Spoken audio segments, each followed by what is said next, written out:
नमस्कार, न्यूज 21 देख रहे हैं आप और मैं हूं आपके साथ अखिल। उत्तर प्रदेश की बड़ी खबरों में बात करेंगे। जनपद के एक महिला के साथ हुई छेड़खानी और मारपीट की घटना ने स्थानीय स्तर पर तनावपूर्ण स्थिति पैदा कर दी है। पीड़िता ने 27 जुलाई को खोड़ारे थाने में प्रार्थना पत्र देकर शिकायत दर्ज करानी चाहिए थी, लेकिन आरोप है कि थानेदार ने मामला दर्ज नहीं किया। 1 अगस्त को मुस्लिम समुदाय के कुछ लोगों ने बस्ती जिले के गोर थाने में पीड़िता के बेटे के खिलाफ मुकदमा दर्ज करा दिया। स्थानीय लोगों का आरोप है कि पुलिस ने जानबूझकर मुस्लिम समुदाय के आरोपियों को बचाने की कोशिश की और पीड़िता की शिकायत को नजरअंदाज किया। थाने की इस निष्क्रियता और पक्षपातपूर्ण रवैये ने पूरे क्षेत्र में गहरा आक्रोश और असंतोष फैला दिया है। इस घटना के बाद से इलाके में सामाजिक तनाव बढ़ गया है। दोनों समुदायों के बीच अविश्वास की खाई और चौड़ी हो गई है। लोगों का कहना है कि अगर पुलिस ने समय रहते न्याय संगत कार्रवाई की होती तो हालात इतने बिगड़ते नहीं। स्थानीय सामाजिक संगठनों और जनप्रतिनिधियों ने पुलिस प्रशासन से निष्पक्ष जांच की मांग की है। वे चाहते हैं कि पीड़िता की शिकायत पर भी मुकदमा दर्ज हो और आरोपियों के खिलाफ सख्त कार्रवाई की जाए। गोंडा से ब्यूरो रिपोर्ट। क्या मामला है आपका? भैया, हमार लड़का विद्यालय में पढ़त रहा हलवा और लड़की माझा का पढ़ती रही, तो का बोला था दोनों बातचीत करे लागिन। तो हम जा नहीं पाए तो अपने लड़के दिल्ली पठाई दी हम। हमारा लड़का दिल्ली चला गए। 2 महीने के बाद हमारे लड़के के सब बलाई लड़की घर वाले, तो हमारे लड़के बलाई गए और घरे हमारा लड़का आ घरे तो गई 5 जने में बहुआने में धान निरावत रहे, मटैया खेत लिए रहे। तो हमारा लड़का मेरे संगरी रहते सब गई मोटरसाइकिल बैठा थोड़े दूर पे लाइन मारे लागिन। तो हम दौड़ी दौड़ी गए बचाएन गुहा लगन। तो हमरे ऊपर ये सब झपटा छीनी किन, जहाँ पाइन जहाँ छोरी न हमार जहाँ पाइन तहाँ पकड़ीन जौन पाइन तो 5 जने रहे। इजहार रहे और जाबीर रहे और 3 जने के नहीं नाव जानी था हम। और खोड़ारे थाना गए लिखाएं तो उनसे कहें दरवाजा से कि मुकदमा लिख दी जाए, तो वैसा कहें कि मुकदमा कैसे लिख दिया। कौन हमार सुनवाई वहाँ की नहीं खोड़ारे थाना पे और ना गौर हमार कोनो सुनवाई की नहीं। सब हमें गौर वाले कुछ बताई नहीं, ऐसा गौर लिखाए दिन लड़की वाले। आपके लड़के के खिलाफ मुकदमा लिखा दिए? हाँ, हमारे लड़के के खिलाफ मुकदमा लिखाई दी। हम कुछ जाने नहीं, उनके सब कुछ बताई नहीं। हम गौर के खड़ारे लिखवाया है। जनपद के थाना डिडोली क्षेत्र से एक चौंकाने वाला मामला सामने आया है, जहां ऑनलाइन गेम की लत ने एक 21 वर्षीय युवक को अपराधी बना दिया। ग्राम चौधरपुर निवासी इंजमामुल हक ने गेम में 60,000 रुपए हारने के बाद परिजनों से बचने और कर्ज चुकाने के लिए खुद के ही अपहरण की झूठी कहानी गढ़ डाली। इसके बाद परिजनों को कॉल कर 2 लाख रुपए की फिरौती की मांग कर दी। परिजनों द्वारा डिडोली थाने में गुमशुदगी की रिपोर्ट दर्ज कराए जाने के बाद पुलिस ने मामले की गंभीरता को देखते हुए तफ्तीश शुरू की। मोबाइल लोकेशन और तकनीकी निगरानी के आधार पर डिडोली पुलिस टीम उप निरीक्षक सुधीर कुमार तोमर के नेतृत्व में गाजियाबाद, नोएडा और दिल्ली के कई स्थानों पर दबिश देती रही। आखिरकार पुरानी दिल्ली रेलवे स्टेशन से युवक को सकुशल बरामद कर लिया गया। जब पुलिस ने पूछताछ की तो सारा मामला खुलकर सामने आ गया। युवक ने बताया कि वह ऑनलाइन गेम का आदी हो गया था, 60,000 रुपए कर्ज में लेकर हार गया था और जब दबाव बढ़ा तो वह परिवार के डर से भाग गया। फिरौती की योजना खुद ही बनाई ताकि परिजनों से पैसे लेकर उधार चुका सके। थाना डिडोली पुलिस ने आरोपी युवक को गिरफ्तार कर न्यायालय में पेश किया। अमरोहा से अमन राज की रिपोर्ट। सदर अवगत कराना है कि दिनांक 4/8/2025 को अब्दुल हक निवासी चौधरपुर थाना डिडोली जनपद अमरोहा द्वारा थाना डिडोली पर सूचना दर्ज कराई गई कि उनका भतीजा इंजमामुल हक पुत्र शहीदुल हक अपने घर से कहीं चला गया है। इस सूचना पर थाना डिडोली पर उक्त इंजमामुल हक की गुमशुदगी दर्ज की गई तथा जांच उप निरीक्षक सुधीर तोमर को प्रदान की गई।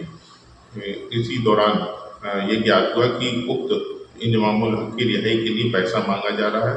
थाना डिडोली के उप निरीक्षक सुधीर तोमर तथा आरक्षी मोहित द्वारा तत्काल कार्रवाई करते हुए इस प्रकरण में उक्त इंजमामुल हक की बरामदगी के संबंध में गाजियाबाद, नोएडा, नई दिल्ली तथा पुरानी दिल्ली रेलवे स्टेशन पर काफ़ी पता रसी सुराग रसी की गई तथा उक्त इंजमामुल हक को पुरानी दिल्ली रेलवे स्टेशन से बरामद किया गया। उक्त इंजमामुल हक से थाने लाके पूछताछ करने पर उसके द्वारा बताया गया कि उसको ऑनलाइन गेमिंग की आदत पड़ गई थी, जिससे उसको काफ़ी लोगों को कर्जा हो गया था तथा गाँव के नईम का ही 60,000 रुपये का कर्जा था। इसलिए उसने स्वयं को गायब कर लिया तथा अपने परिवारजनों द्वारा 2 लाख रुपए की फिरौती की मांग की जा रही है। रक्षाबंधन पर्व के दृष्टिगत अमरोहा में आमजन को शुद्ध और सुरक्षित खाद्य सामग्री उपलब्ध कराने के लिए जिलाधिकारी के निर्देश पर खाद्य सुरक्षा विभाग ने बड़ा अभियान चलाया। सहायक आयुक्त विनय कुमार के नेतृत्व में विभाग की टीम ने शहर व ग्रामीण इलाकों में मिलावटखोरों के खिलाफ छापेमारी की। इस कार्रवाई से मिलावटखोरों में हड़कंप मच गया। गजरोला के नवादा रोड मोहल्ला सुल्तान नगर पूर्वी में गुडुड खान की पनीर निर्माण इकाई पर छापा मारते हुए दूध, अरारोट, छेना और रसगुल्ला के सैंपल लिए गए। वहीं टीटू सिंह की रसगुल्ला फैक्ट्री से मिश्रित दूध और मिल्क क्रीम के 2 नमूने लिए गए। नासिर रसगुल्ला निर्माण केंद्र पर भी छापेमारी कर छेना, रसगुल्ला और मिश्रित दूध के नमूने लिए गए। सभी खाद्य नमूने विश्लेषण प्रयोगशाला भेजे गए हैं। यदि रिपोर्ट में मानक के विरुद्ध मिलावट पाई जाती है तो संबंधित कारोबारियों पर कड़ी कार्रवाई की जाएगी। सहायक आयुक्त विनय कुमार ने बताया कि यह छापेमारी अभियान रक्षाबंधन तक लगातार चलेगा। सभी मिठाई और डेयरी निर्माताओं को साफ सफाई और खाद्य मानकों का सख्ती से पालन करने के निर्देश दिए गए हैं। अमरोहा से अमन राज की रिपोर्ट। ये गजरोला के नवादा रोड पर मोहल्ला सुल्तान नगर में, ये सुल्तान नगर पूर्वी है, तो यहाँ पे रसगुल्ले की निर्माण इकाइयाँ हैं और इनके बारे में शिकायत मिल रही थी कि काफ़ी गंदगी में रसगुल्ले बना रहे हैं। इसके अलावा ये जो है कुछ गलत चीज़ों से रसगुल्ले बना रहे हैं। अच्छा, कितनी जगह आज गजरोला में यहाँ पे छापेमारी एक साथ जो है 3 जगह छापामारी की गई। किस किस के हैं? इसमें एक गुड्डू की जो है रसगुल्ला निर्माण इकाई है, एक नासिर की रसगुल्ला निर्माण इकाई है, एक टीटू की रसगुल्ला निर्माण। जैसे आज आपने छापामारी की है 3 जगह पर, तो हाँ। क्या माल बरामद हुआ? क्या क्या चीज़ आपको मिलावटी पाई गई है यहाँ पर? अभी प्रथम दृष्टया तो कोई ऐसी मिलावट करने वाली सामग्री नहीं पाई गई, लेकिन जो है उनकी गुणवत्ता के लिए हमने रसगुल्लों के नमूने लिए हैं। इसके अलावा हमने जो है दूध के नमूने लिए हैं, जो उसमें दूध इस्तेमाल किया जा रहा है, तो उस दूध में किसी प्रकार की मिलावट तो नहीं है। और हमने जो है जिस जो भी चीज़ों का उपयोग की जा रही है उन सब के नमूने छेने के लिए जा रहे हैं, छेना के नमूने। जिले में राप्ती नदी का जलस्तर 104.100 मीटर रिकॉर्ड किया गया है, जो चेतावनी बिंदु के करीब पहुंच चुका है। जलस्तर में लगातार वृद्धि देखी जा रही है, जिससे प्रशासन ने नदी के किनारे बसे गांवों को अलर्ट कर दिया है। प्रशासन ने ग्रामीणों से अपील की है कि वे अपना जरूरी सामान छतों या ऊंचे स्थानों पर सुरक्षित रखें।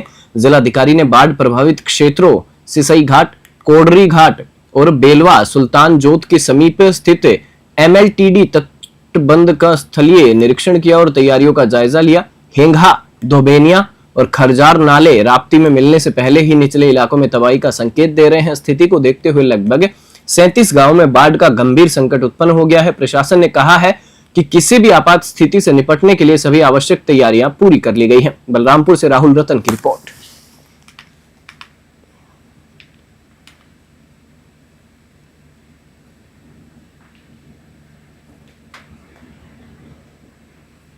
स्टेट जीएसटी की एमनेस्टी स्कीम के तहत धनराशि जमा करने के बावजूद व्यापारियों और उद्यमियों को नोटिस भेजने, स्कीम को रिजेक्ट करने और DRC 13 के तहत बैंक खाते सीज किए जाने के विरोध में व्यापार मंडल के पदाधिकारी लखनपुर स्थित स्टेट जीएसटी कार्यालय पहुंचे। कार्यालय के बाहर जोरदार नारेबाजी के बाद व्यापारियों ने मुख्यमंत्री को संबोधित ज्ञापन स्टेट जीएसटी के दोनों अपर आयुक्त ग्रेड 1 को सौंपा। साथ ही सचल दल इकाइयों द्वारा धारा 129 के कथित दुरुपयोग पर भी आपत्ति दर्ज कराएगी। अपर आयुक्तों ने व्यापारियों को आश्वासन दिया कि एमनेस्टी स्कीम, DRC 13 नोटिसों और धारा 129 के तहत मूव 7 का जवाब मिलने पर उचित कार्रवाई की जाएगी। कानपुर से विशाल सैनी की रिपोर्ट।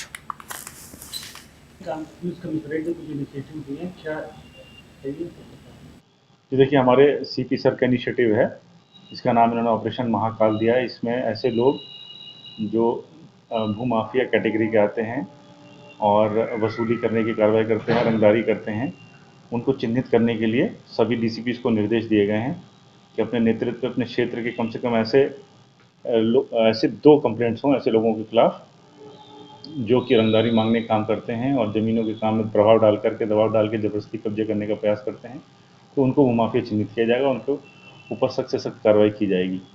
और इसी तरह उनको ये बोला गया कि अपने अभी पुलिस इसमें वादी नहीं बनेगी।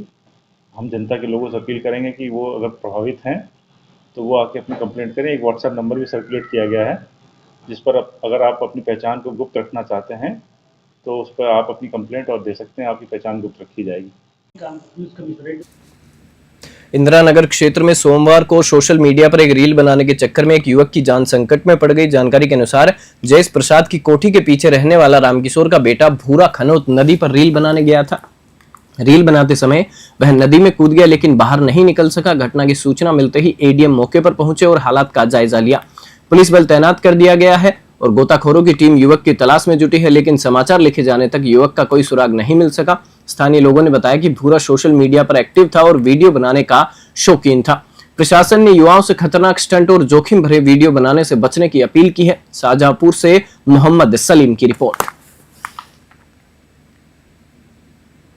हम खड़े हैं यहाँ पर, मुझे भी संज्ञान में आया है, सब लोगों ने बताया है कि यहाँ पर एक युवक 20 साल का उम्र का बुरा नाम का व्यक्ति जो बहादुरपुर का रहने वाला है, वो एक बार यहाँ से छलांग लगाया और वो शायद वीडियो बनवा रहा था दूसरे के माध्यम से, फिर दोबारा आया और फिर दोबारा छलांग लगा के नदी में कूदा है। अभी उसके बारे में और जानकारी हासिल की जा रही है। तहकीकात तौर पर हमारे फ्लड यूनिट जो PSC की है वो यूनिट आ गई है, रेस्क्यू ऑपरेशन जारी है और इस तरह कार्रवाई की जा रही है। जिले के पिहानी क्षेत्र में सई नदी की बाढ़ से प्रभावित इलाकों का जिलाधिकारी ने दौरा कर स्थिति का जायजा लिया। निरीक्षण के दौरान उन्होंने अधिकारियों को राहत कार्यों में किसी भी प्रकार की लापरवाही न बरतने के निर्देश दिए। जिन घरों में खाना बनाने की सुविधा नहीं है वहां फूड पैकेट वितरित करने और डोर टू डोर स्वास्थ्य सेवाएं पहुंचाकर संचारी रोग की दवाएं देने के निर्देश दिए गए। बाढ़ शरणालयों का संचालन, पशु शरणालय की व्यवस्था, क्लोरीन की गोलियों और ब्लीचिंग पाउडर का छिड़काव सुनिश्चित करने को कहा गया। डीएम ने धोबिया आश्रम में राहत शिविर का भी दौरा किया और प्रभावितों से बातचीत की। लोगों ने प्रशासन की व्यवस्थाओं की सराहना की। हरदोई से प्रियांशु सोनी की रिपोर्ट।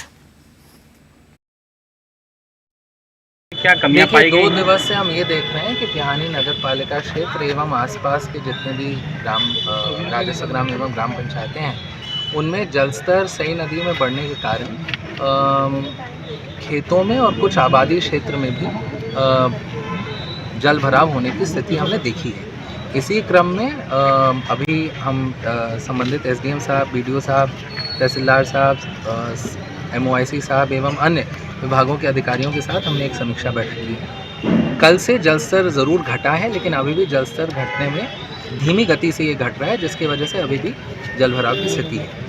हमने 3-4 जो मुख्य निर्देश ये दिए हैं कि जहाँ जहाँ बाढ़ शरणालय बने वहाँ पे उच्च कोटि की व्यवस्था रहनी चाहिए। हॉट कुक मील, जितने भी लोग हमारे बाढ़ शरणालय में आए हैं उनको उच्च गुणवत्ता का हॉट कुक मील मिलना चाहिए। इसके अतिरिक्त हमने CMO साहब की टीम को कहा है कि राहत शिविर जहाँ जहाँ लगा है वहाँ पे स्वास्थ्य शिविर भी लगाएं और किसी को भी किसी भी तरीके की समस्या का सामना न करना पड़े। हम ये भी देख रहे हैं कि विद्युत आपूर्ति कुछ समय से यहाँ पे नहीं आ रही है क्योंकि जो सब स्टेशन है उसमें पानी भरा है। ऐसी हाइडल से हमने कहा है कि जैसे ही जल स्तर कम होता है within a few hours electricity supply यहाँ पे रिस्टोर की जाए। इसके अलावा जो उचित मुआवजा होता है आपदा प्रबंधन के अंतर्गत वो हमने आइडेंटिफाई करने के लिए हमने तहसील की टीम को, SDM साहब और तहसीलदार को कहा है कि जिनका भी क्षतिग्रस्त हुआ है घर या कोई भी सामान या अगर पशु की हानि हुई है तो उचित मुआवजा और त्वरित गति से उनको दिलाया जाए। इसके अतिरिक्त राहत किट्स भी हमारे पास वितरण के लिए अवेलेबल हैं। वो भी हमने कहा है कि कल सुबह से उसको बाढ़ शरणालयों में और गाँव में उसको दिया जाए। हम ये भी अनुरोध कर रहे हैं आप सभी के माध्यम से कि अभी क्योंकि जल स्तर बढ़ा हुआ है तो रात बेरात अनावश्यक कहीं ना निकले। अगर कोई भी समस्या आती है तो तत्काल संबंधित SDM साहब को या हमको ज़िले में अवगत कराएं, हम उसका निराकरण करने का पूरा प्रयास करेंगे।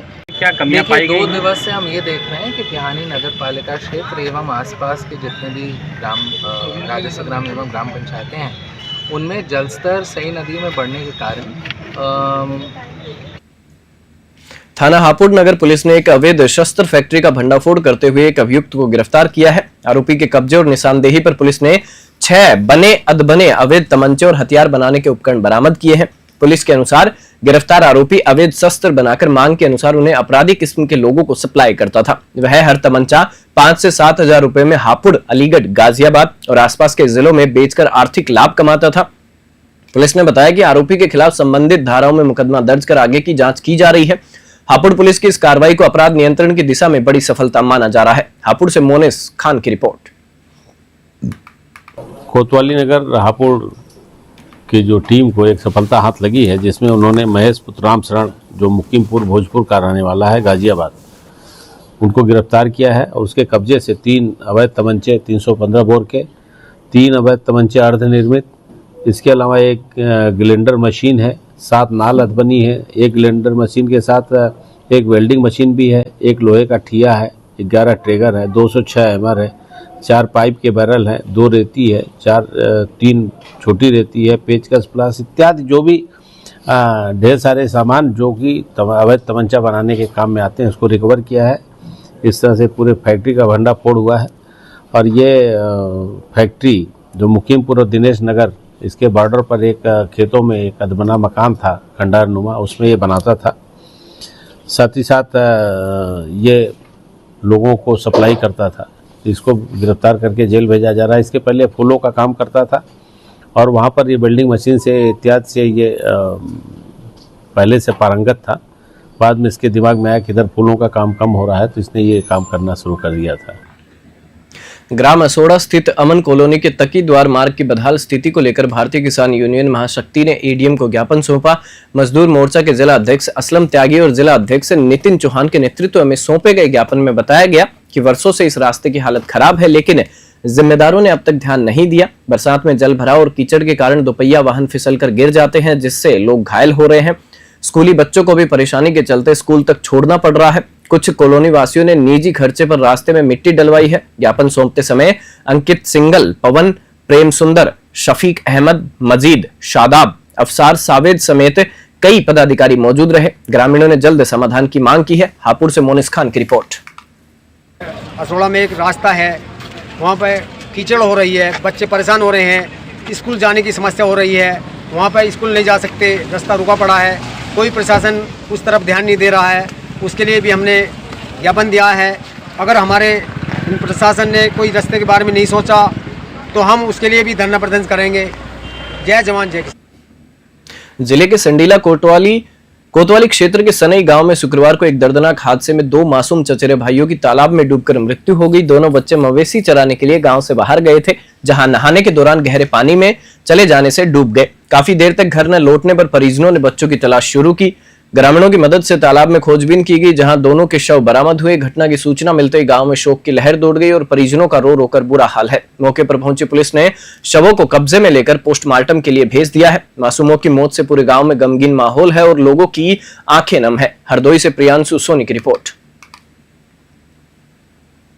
जिले के सोरिख थाना क्षेत्र में पुलिस और एसओजी टीम ने गोकसी की कोशिश नाकाम करते हुए मुठभेड़ के दौरान एक शातिर बदमाश रहमत अली को घायल कर गिरफ्तार किया है।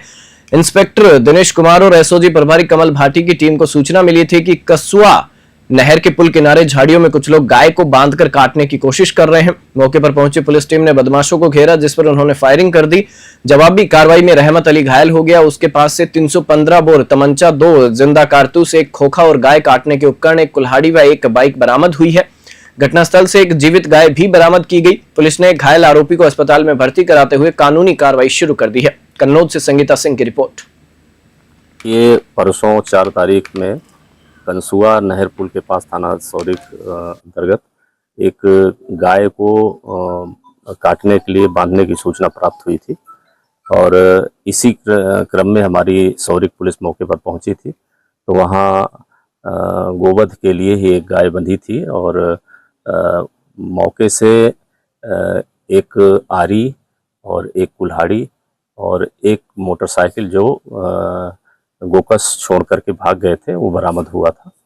और उसमें मोटरसाइकिल के आधार पर एक रहमत अली जो राजपुर गांव का रहने वाला है सौरिख का, उसका नाम प्रकाश में आया था। तो आज हमारी एसओजी सर्विलांस और थाना पुलिस उनकी तलाश में लगी हुई थी। तो राजपुर गांव की सरहद में खेतों की तरफ से 2 संदिग्ध लोग आते हुए दिखाई दिए। तो पुलिस ने उनको रोकने का प्रयास किया तो उन्होंने फायरिंग शुरू कर दी। पुलिस ने आत्मरक्षार्थ फायरिंग की, जिसमें से एक जो रहमत अली है उसके पैर में गोली लगी और वो गिर गया और उसके कब्जे से एक कट्टा, 2 जिंदा कारतूस, 1 खोखा कारतूस बरामद।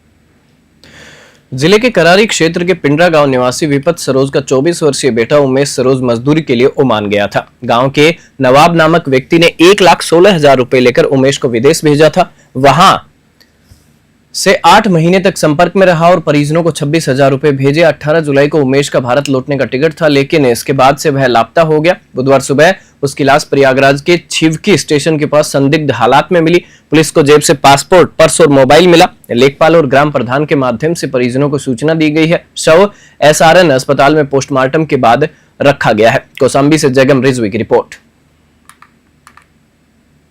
उत्तर प्रदेश के कौशाम्बी जनपद कि पिंडरा गांव में हम मौजूद हैं, जहां पर एक सूचना आती है कि तुम्हारे लड़के की डेड बॉडी स्वरूपरानी हॉस्पिटल में है, आप जाइए वहां पर अपने लड़के की डेड बॉडी लाइए। ये लोग यहां से पहुंचते हैं और वहां पर जाकर जब जानकारी लेते हैं तो हाँ, इनका बेटा सही वहां पर मृत अवस्था में मिला इनको।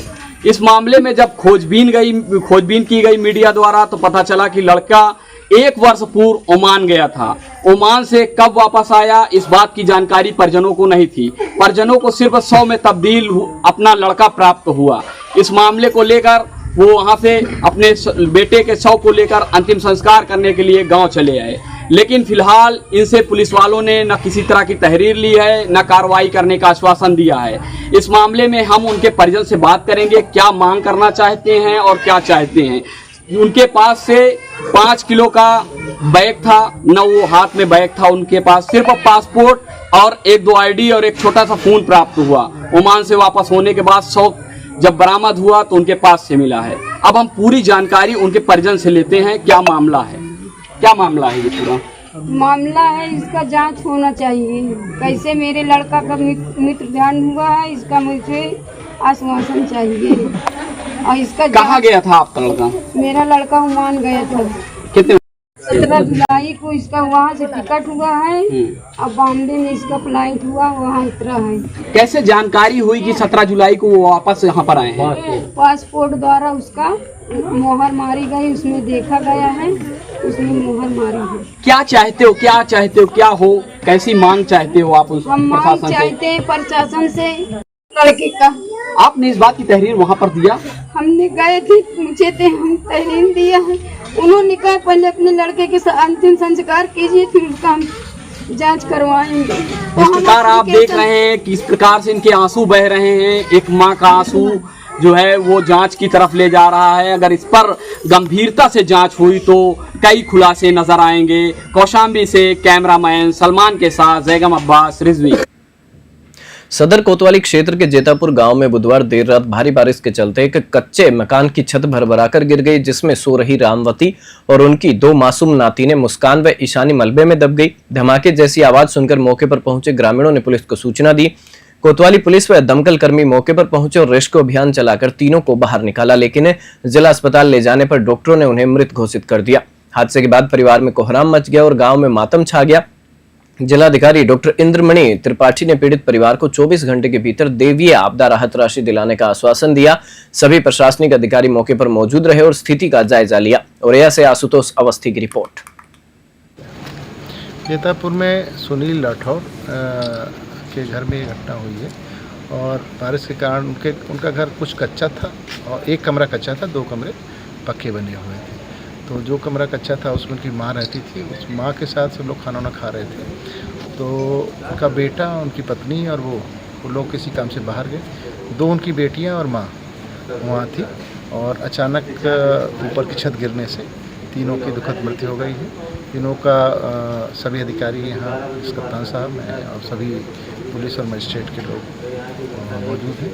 उनके शव को पंचनामा करके पोस्टमार्टम हाउस भेजा गया है। जो अहेतुक सहायता है परिवारों को दैवीय आपदा में, उनको 24 घंटे के भीतर दिलवा दी जाएगी। इसके अलावा जो अन्य अनमन्य सहायता है वो भी दी जाएगी। जेतापुर में सुनील राठौर के प्रेमनगर थाना क्षेत्र में पुलिस और बदमाशों के बीच मुठभेड़ में 2 25-25 हजार के इनामी अपराधी घायल होकर गिरफ्तार कर लिए गए। पुलिस को सूचना मिली थी कि 2 संदिग्ध बाइक से कुदेशिया पुल की ओर जा रहे हैं। रोकने की कोशिश पर बदमाशों ने पुलिस पर फायरिंग कर दी। जवाबी कार्रवाई में दोनों के पैरों में गोली लगी, जिसके बाद उन्हें गिरफ्तार कर जिला अस्पताल भेजा गया। पकड़े गए बदमाशों के पास से लूटी हुई सोने की चैन, 2 अवैध असलहे, 45,000 नगद और 1 चोरी की बाइक बरामद की गई है। पुलिस अधिकारियों ने बताया कि दोनों बदमाश कई आपराधिक घटनाओं में वांछित थे और इन पर इनाम घोषित था। मुठभेड़ के बाद इलाके में सुरक्षा बढ़ा दी गई है। बरेली से पवन कुमार की रिपोर्ट। आज दिनांक 7 अगस्त 2025 को प्रातः 5:30 से 6 के बीच दो संदिग्ध युवक जो कि बाइक से जा रहे थे, उन्हें थाना प्रेमनगर पुलिस द्वारा रोकने का प्रयास किया गया तो वह रुके नहीं, अपनी बाइक भगाने लगे। पुलिस द्वारा जब उनका पीछा किया गया तो उन्होंने जान से मारने की नीयत से पुलिस पार्टी पर फायर कर दिया। आत्मरक्षार्थ की गई फायरिंग में दोनों युवकों को गोली लगी है, जिन्हें चंपत राय की बगिया के पास से घायल अवस्था में गिरफ्तार किया गया है। इन्हें अस्पताल इलाज हेतु भर्ती करा दिया गया है। प्राथमिक पूछताछ में इन्होंने अपना नाम सलमान, जो कि थाना क्षेत्र सिविल लाइन अलीगढ़ का रहने वाला, तथा इस्लाम, जो कि मोहल्ला बानखाना थाना प्रेमनगर का रहने वाला बताया है। ये दोनों ही 25-25 हज़ार के इनामी बदमाश हैं तथा इन्होंने हाल ही में थाना क्षेत्र में 2 लूट की घटनाएं कारित करना बताया है। इनके कब्जे से 2 अदद तमंचा में जिंदा कारतूस, खोखा कारतूस, लूट की हुई पीली धातु की चेन तथा 45,000 रुपये नगद तथा घटना में प्रयुक्त काली स्प्लेंडर बाइक बरामद की गई है। इनका आपराधिक इतिहास 5 से 6 मुकदमों का भी है। थाना हाजा में सुसंगत धाराओं पर मुकदमा पंजीकृत कर लिया गया है तथा अन्य आवश्यक वैधानिक कार्रवाई प्रचलित है। चीलुआताल थाना क्षेत्र में एक दिल दहला देने वाली घटना सामने आई है, जहां 14 वर्षीय कक्षा 8 के छात्र को उसके ही स्कूल के 2 सहपाठियों ने स्कूल से लौटते समय बंधक बनाकर पीटा और थूक चटवाया। घटना 26 जुलाई की है, जब छात्र को सुनसान जगह पर ले जाकर एक हार्डवेयर की दुकान में लोहे की पाइप से पीटा गया और अमानवीयता की हदें पार की गई। पीड़िता की मां पूनम देवी की शिकायत पर बुधवार को एफआईआर दर्ज की गई। घटना का वीडियो भी सोशल मीडिया पर वायरल हुआ है, जिसमें आरोपियों की हैवानियत साफ नजर आती है। पुलिस ने दोनों नाबालिग आरोपियों के खिलाफ केस दर्ज कर जांच शुरू कर दी है। गोरखपुर से अनूप कुमार की रिपोर्ट। कैराना क्षेत्र में लूटपाट के दौरान एक युवक की बेरहमी से हत्या कर दी गई। हरियाणा के सोनीपत निवासी शाहनवाज अपनी पत्नी के साथ साले की शादी में देने के लिए 1.5 लाख रुपए का नोटों का हार लेकर कैराना आ रहा था। खुरगान मार्ग पर बाइक सवार बदमाशों ने उन्हें रोककर हार लूटने की कोशिश की। विरोध करने पर बदमाशों ने शाहनवाज के गले और सीने पर चाकू से ताबड़तोड़ वार कर उसकी हत्या कर दी और बाइक समेत हार लूटकर फरार हो गए। घटना की सूचना मिलते ही पुलिस मौके पर पहुंची और शव को कब्जे में लेकर पोस्टमार्टम के लिए भेजा। एएसपी संतोष कुमार सिंह ने घटनास्थल का निरीक्षण कर परिजनों से जानकारी ली। बदमाशों की संख्या 4 से 5 बताई जा रही है। पुलिस जांच में जुटी है और जल्द खुलासे का दावा कर रही है। शामली से मुनव्वर पवार की रिपोर्ट। क्या नाम है आपका? 9 साल। कहाँ रहते हो? गढ़ दौलत। क्या हुआ है आज मामला? ये सर ये हमारे फुप्पे के लड़के की शादी थी यहाँ कुर्बान। ये हमारा बहन हुई है। नाम क्या है? इसका शाहनवाज। कहाँ के रहने वाले हैं? ये गड्डी से जा रहा। अच्छा, क्या हुआ फिर आज? तो ये हार लेके आ रहा था उधर से। मेरी बहन भी इसके साथ थी और 1.5 लाख का हार था और बाइक थी। इसके साथ मारपीट कर, मारपीट क्या गले काट दिया उसका, गन से मर गया बेचारा कुर्बान रोड पे। हार कहाँ गया जी? हार का कुछ पता चला? हार ले गए हो। किस चीज़ पे सवार थे? बाइक पे सवार थे। बाइक कहाँ है फिलहाल? बाइक भी लेके गए साथ में, बाइक भी लेके हार भी ले गए। कुछ पता चला कितने लोग थे? सुनने को तो यार 4-5 लोग थे। किस जगह की घटना है? ये सर जो ये बाईपास है पानीपत वाला, तो इससे पहले तब बेरियो के पास है। हत्या की गई है, क्या पूरा प्रकरण है, कहाँ घटना हुई? ये आज करीब 9:15 से 9:30 के बीच में ये हैं शहनवाज सन ऑफ जमील। ये जहरागढ़ी थाना गुन्नौर, ये जनपद सोनीपत के रहने वाले हैं। इनकी ससुराल है गढ़ी दौलत में, थाना कांदला में। और ये अपनी पत्नी के मामा के लड़के की शादी थी, वहाँ ये कैराना से कुर्बान की तरफ जा रहे थे। लगभग आधा किलोमीटर 1 किलोमीटर जाने के बाद जो जानकारी अभी प्राप्त हुई है कि एक मोटरसाइकिल सवार 3 से 4 लड़के थे जो आए और उनके गले पे चाकू से वार किया है, सीने पे भी वार है। अस्पताल में ले आया गया है, यहाँ इनको डॉक्टर ने मृत घोषित किया हुआ है। अभी चूँकि परिजन गमगीन हैं, अभी इनसे पूछताछ की जा रही है। ये घटना के मोटिव की जानकारी प्राप्त नहीं हुई है। जिले में स्वास्थ्य सेवाओं की हालत पर 2 दर्दनाक घटनाओं ने बड़ा सवाल खड़ा कर दिया है। रॉबर्ट्सगंज स्थित सहारा अस्पताल में डॉक्टर की गैर मौजूदगी में अनट्रेन्ड स्टाफ द्वारा महिला को ब्लड चढ़ाया गया, जिससे 42 वर्षीय नसीरा बेगम की हालत बिगड़ गई और मौत हो गई। अस्पताल प्रबंधन ने मौत छुपाने की कोशिश की, लेकिन परिजनों ने हंगामा किया। दूसरी घटना कोन क्षेत्र के भारत अस्पताल की है, जहां इंजेक्शन लगते ही एक बीमार बच्चे की मृत्यु हो गई। गुस्साए परिजनों ने चक्का जाम कर विरोध जताया। मुख्य चिकित्सा अधिकारी अश्विनी कुमार ने बताया कि सहारा अस्पताल पर पोस्टमार्टम रिपोर्ट के बाद कार्रवाई होगी, जबकि रजिस्टर्ड न होने के कारण भारत अस्पताल को सील कर डॉक्टर पर एफआईआर दर्ज की गई है। भर्ती मरीजों को चौपन सीएचसी में शिफ्ट किया गया है। सोनभद्र से संतोष साहनी की रिपोर्ट। वहाँ की घटना 2 हुई है, जो एक जो है हॉस्पिटल जो रजिस्टर्ड हॉस्पिटल है, एक सीवियर एनीमिक महिला कोई मरीज है, उसका डेथ हुआ, लेकिन अभी हमारे पास जो है इसकी जो है लिखित में कोई कंप्लेन नहीं है, लेकिन जानकारी मुझे है कि एनिमिक मरीज का डेथ हुआ है हॉस्पिटल में जो रजिस्टर होते हैं। एक घटना हुआ है जो पूर्ण क्षेत्र में कोई भारत हॉस्पिटल जो है अनरजिस्टर्ड हॉस्पिटल था, वहां पर किसी बच्चे को जो है डेथ हुआ है। हमने लोगों को भेज दिया, उस हॉस्पिटल तत्काल सीज करके लिए एसडीएम को सूचना दिया, सीओ को सूचना दिया, तत्काल उस पर कार्रवाई हो रही है। जो हॉस्पिटल निकल रहा है तो उसको जिला का जो आपके मॉडल क्या कर रहे हैं? नहीं, देखिए ऐसा ना कि जब भी किसी भी हॉस्पिटल को तब तक चलाया नहीं जा सकता जब तक उसकी रजिस्ट्रेशन ना हो। अगर वो बिना रजिस्ट्रेशन का हॉस्पिटल आ रहा है तो अवैध है, ये दंडनीय अपराध है। सर हमारे यानी कि मेरी औरत जो थी उसको बच्चेदानी में गांठ पड़ गया था। क्या नाम था? नसीरा बेगम। हाँ। और उसको मैं इलाज कराने के लिए मैं यहाँ पे लेकर आया था, तो बोले कि इसको ब्लड कम है। कहाँ लेके गए थे? सहारा हॉस्पिटल लेकर गए थे सर, जो धर्मशाला के आगे था सहारा, वहाँ पे लेकर गए थे। तो बोले कि ब्लड कम है। हम बोले ठीक है सर, हम ब्लड ला रहे हैं, ब्लड चढ़ा दीजिए। तो बोले ठीक है तुम ब्लड लाओ, हम चढ़ा देंगे। मैं सरकारी हॉस्पिटल जो ब्लड बैंक है, मैं वहाँ से ब्लड लेकर गया, उनको दिया सर ब्लड।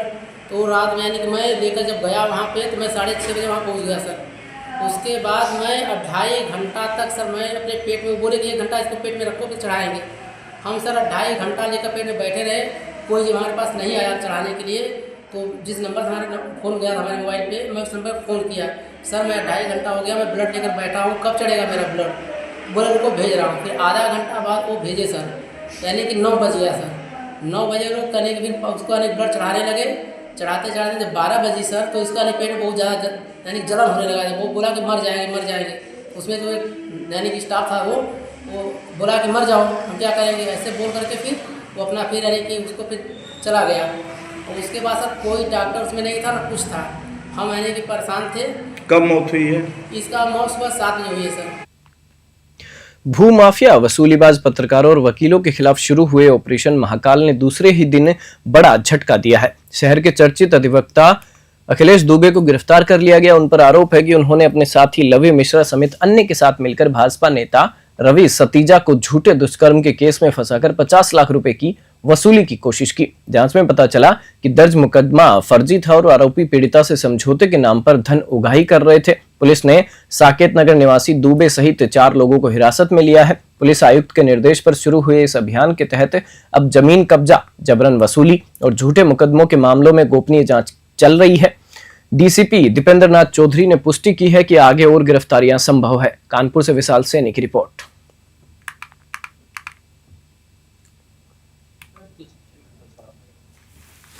देखिए, माननीय सांसद श्री अशोक कुमार रावत ने एक पत्र पुलिस कमिश्नर कानपुर को लिखा था, जिसमें इस बात की चिंता व्यक्त की गई थी कि कतिपय लोगों द्वारा एक संगठित गिरोह बना करके भोले भाले लोगों पर फर्जी मुकदमे, पॉक्सो एक्ट के, बलात्कार के, छेड़खानी के लिखवा करके उनसे जो है अवैध रूप से धन की उगाही की जा रही है।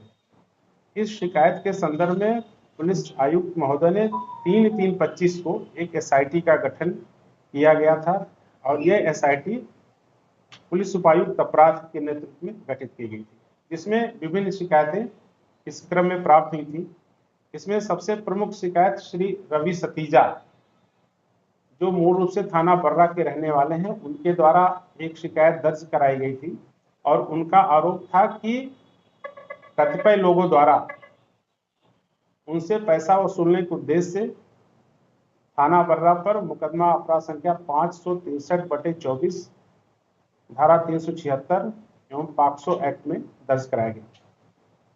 इसमें पुलिस की विवेचना में किसी प्रकार का साक्ष्य नहीं पाया गया और सारे इलेक्ट्रॉनिक एविडेंस, सारे भौतिक एविडेंस, अन्य जो भी साक्षियों के इसमें बयान अंकित किए गए थे और उस आधार पर इस अभियोग को एफआईआर एक्सपेंड कर दिया गया। बाद में यह प्रकरण न्यायालय में गया तो वादी का यह आरोप है कि उस मुकदमे में समझौता कराने के लिए मुझसे 50 लाख रुपए की रंगदारी मांगी जा रही थी एवं वहां पर जो पीड़िता थी उसको कभी भी एसआईटी के समक्ष प्रस्तुत नहीं किया गया एवं पीड़िता के फर्जी हस्ताक्षर बना करके एक एफिडेविट माननीय न्यायालय में दाखिल कर दिया गया। इन सारे आरोपों के क्रम में आज श्री रवि सतीजा थाने में उपस्थित आए और उन्होंने एक तहरीर थाना बर्रापरदी, जिसके क्रम में अपराध संख्या 260/25 जो मूल रूप से बीएनएस की धारा 308, 338, 336, 340, 351 एवं 329 के तहत दर्ज की गई है। इसमें बेसिकली एक्सटॉर्शन की धाराएं हैं और कूट रचित दस्तावेज एवं कब्जेदारी, मारपीट, गाली गलौज, जान से मारने की धमकी के आरोप इसमें लगाए गए हैं। भैया प्रकरण ये है कि कुछ हमारे संपत्ति विवाद माननीय न्यायालय में चल रहे थे, तो उस दौरान मुझे एक धमकी दी गई थी कि अगर ये मुकदमे वापस नहीं लोगे तो पॉक्सो एक्ट में फंसवा देंगे।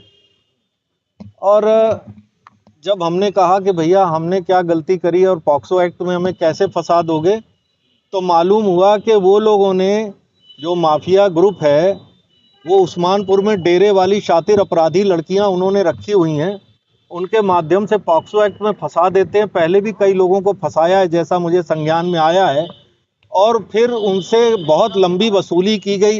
1 से 20 करोड़ मांगे गए, 1 से 6 करोड़ मांगे गए, और 1 से जिससे 20 करोड़ मांगे गए थे वो लगभग 1.5 साल लड़का जेल में सड़ा जिसने कुछ नहीं किया था।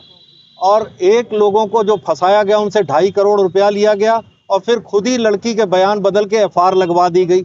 ये सब प्रकरण मुझे जब संज्ञान में आया तो इसी तरह मुझे भी फंसाया गया, और फंसा देने के बाद में लास्ट में मुझसे लगभग 50 लाख रुपए की डिमांड की गई थी। मैं पूरी नहीं कर सकता था भैया, और ये योगी मोदी की सरकार है जो मुझे न्याय मिला है। पॉक्सो एक्ट में फंसा हुआ कोई भी व्यक्ति, मैंने पूरे देश में सर्च किया है, सबको जेल जाना पड़ा, किसी को निजात इससे नहीं मिली है। लेकिन मुझे विश्वास था योगी और मोदी की सरकार पर और पुलिस प्रशासन पर। जिस तरीके से सख्ती से पुलिस प्रशासन ने विवेचना की, मैं यही चाहता था। जिस समय मेरा नाम अखबारों में छापा गया कि दुष्कर्म के मामले में भाजपा नेता रवि सतीजा के ऊपर FIR की गई है, मैं खून के आंसू रो रहा था। और मैं उस दिन से ये बात सोच रहा था कि जिस तरीके से मेरी पार्टी, मेरी माँ को बदनाम किया गया, मुझे पकड़ करके बहुत बेइज्जती हुई है मेरी, और मैं जो हूँ सल्फास लेकर खा रहा था कि मैं आत्महत्या कर लूँगा, मैं जीना नहीं चाहता। लेकिन हमारे पार्टी संगठन के लोगों ने हमको कहा अगर आप मर जाओगे तो लोग सोचेंगे ये गलती इसने की होगी तभी ये मर गया, ये जरूर मुलजिम था इसलिए मर गया। लेकिन जीते जी लड़ाई लड़ो। मैं लड़ाई लड़ता रहा। मैंने प्रधानमंत्री जी को पत्र लिखा, मैंने मुख्यमंत्री जी को पत्र लिखा, मुख्यमंत्री जी से भी मिलकर मैंने गुहार लगाई कि मैंने कुछ नहीं किया है। और यहाँ के पुलिस कमिश्नर साहब को जब मैंने कहा था, उन्होंने सख्ती से विवेचना कराई, सच्चाई को सामने लाने के लिए उन्होंने बहुत सख्ती से विवेचना कराई और सारी सच्चाई सामने आ गई। दूध का दूध और पानी का पानी हो गया कि माफिया लोगों ने ये उस्मानपुर में लड़कियां रखी हुई हैं, जिसके माध्यम से अच्छे बड़े भोले भाले लोगों को फंसा कर उनसे करोड़ों रुपए की वसूली करते हैं। 40 वर्षों से यह व्यापार चल रहा था, जिसमें कुछ अधिवक्ता भी शामिल हैं, कुछ विपक्ष के नेता और कुछ पुलिस के लोग भी उसमें मिले हुए थे, कुछ पत्रकार भी उनकी मदद करते। जिले की राट कोतवाली पुलिस ने 8 साल की बच्ची से दुष्कर्म के फरार आरोपी को मुठभेड़ में गिरफ्तार कर लिया। काशीराम कॉलोनी के पास हुई इस मुठभेड़ में पुलिस की जवाबी फायरिंग में आरोपी के बाएं पैर में गोली लग गई। घायल आरोपी को इलाज के लिए अस्पताल में भर्ती कराया गया है। पुलिस ने उसके पास से एक अवैध तमंचा, जिंदा कारतूस और एक खोखा भी बरामद किया है। घटना के बाद पुलिस ने महज 10 घंटे में कार्रवाई करते हुए आरोपी को ढूंढ निकाला और उसे पकड़ने में सफलता हासिल की है। हमीरपुर से कुलदीप सिंह की रिपोर्ट। आज दिनांक 7 अगस्त 2025 को थाना राट पुलिस को सूचना प्राप्त हुई कि 8 वर्षीय अबोध बच्ची के साथ दुष्कर्म करने वाला अभियुक्त ब्रिजनंदन पुत्र परमानंद, जो मुकदमा अपराध संख्या 361/25 का वांछित है, काशीराम कॉलोनी सियावरी रोड के पास मौजूद है, जो भागने की फिराक में है। थाना राट पुलिस द्वारा दबिश देकर इसे गिरफ्तार करने का प्रयास किया गया तो अभियुक्त ने पुलिस टीम पर जान से मारने की नीयत से फायर कर दिया। पुलिस टीम द्वारा आत्मरक्षार्थ की गई जवाबी कार्रवाई में अभियुक्त के बाएं पैर में गोली लगी है, जिसे अस्पताल भेजा गया है। मौके से अवैध तमंचा, मै खोखा व एक जिंदा कारतूस मिला है और अन्य आवश्यक विधिक कार्रवाई की जा रही है। कोतवाली नगर थाना क्षेत्र अंतर्गत चिलबिला रेलवे ट्रैक के पास शुक्रवार को पुलिस और बदमाशों के बीच मुठभेड़ हो गई। एएसपी शैलेंद्र लाल और सीओ नगर शिव नारायण वैस के नेतृत्व में पुलिस टीम ने दबिश के दौरान बदमाशों को घेरा। फायरिंग में शातिर अंतर जनपदीय अपराधी मोहम्मद शोएब के पैर में गोली लगी, जबकि उसका साथी मोहम्मद मारूफ उर्फ निखिल मौके से गिरफ्तार हुआ। पुलिस ने दोनों के पास से 2 तमंचे, 2 जिंदा कारतूस और 2 खोखा बरामद किए। घायल शोएब को इलाज हेतु जिला अस्पताल में भर्ती कराया गया है। शोएब पर प्रतापगढ़, सुल्तानपुर व चित्रकूट में लूट, हत्या का प्रयास, गैंगस्टर व आर्म्स एक्ट के तहत कई मुकदमे दर्ज हैं। पुलिस अधीक्षक डॉक्टर अनिल कुमार के निर्देशन में यह कार्रवाई की गई है। प्रतापगढ़ से गणेश राय की रिपोर्ट। आज दिनांक 6/8/2025 को थाना कोतवाली नगर पुलिस को सूचना प्राप्त हुई थी कि चिलबिला जंगल में रेलवे ट्रैक के पास 2 बदमाश छिपे हुए हैं तथा लूट की योजना बना रहे हैं। उनको सूचना पर थाना कोतवाली नगर की पुलिस तत्काल मौके पर पहुंची, लेकिन उन अभियुक्तों के द्वारा पुलिस के ऊपर जान से मारने की नीयत से फायरिंग की गई। पुलिस के द्वारा अपने बचाव में जवाबी फायरिंग की गई, जिसमें एक अभियुक्त जिसका नाम शोएब है, ताला कंदई थाना क्षेत्र का रहने वाला, उसके पैर में गोली लगी है, तथा एक दूसरा अभियुक्त जिसका नाम मारूफ है, कोतवाली नगर क्षेत्र का रहने वाला है, उसको गिरफ्तार किया गया है। अभियुक्तों के कब्जे से 2 अदद तमंचा, 2 जिंदा कारतूस तथा 2 खोखा कारतूस बरामद हुए हैं। फील्ड यूनिट को मौके पर बुलाया गया है और अग्रिम कार्रवाई की जा रही है। क्या इनका अन्य जनपदों में भी अपराध रहा है? हाँ, शोएब एक अंतर जनपदीय अपराधी है। इसके विरुद्ध आर्मी एक्ट और गैंगस्टर तथा लूट के लगभग आधा दर्जन मुकदमे पहले से पंजीकृत हैं। ठीक। आज दिनांक बुलेटिन में फिलहाल इतना ही। आप देखते रहिए न्यूज़ 21।